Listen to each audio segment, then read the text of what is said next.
Okay, in this problem we are told that there's a diffraction grating, which is illuminated with light at normal incidence. And then there's a second order diffraction peak, so there's light that comes off and gets diffracted here, and then it gets some light that gets diffracted here. And the second order diffracted light comes off at an angle of 34.8 degrees. Given this is true, we're now supposed to find the number of lines per millimeter in the grating.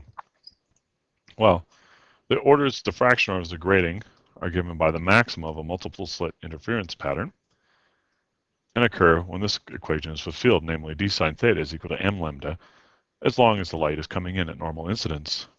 So in this particular problem, we don't know d, the separation between the lines in the grating, but we do know that we're looking for the second order peak, that is the second maximum.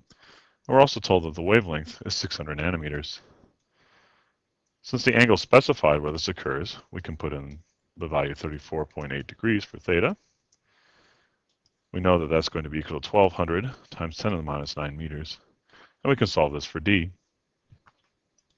When we do that, we find out that d is equal to 2.10 times 10 to the minus 6 meters.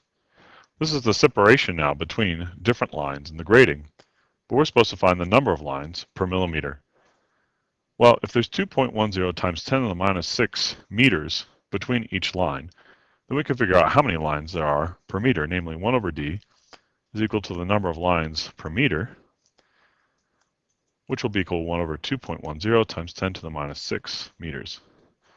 Or there are 476,000 lines per meter. But the problem didn't want it in lines of meter, it wanted it in lines per millimeter. Well, since there are 1,000 millimeters in a meter, we can make a unit conversion. 1 meter is equal to 1,000 millimeters.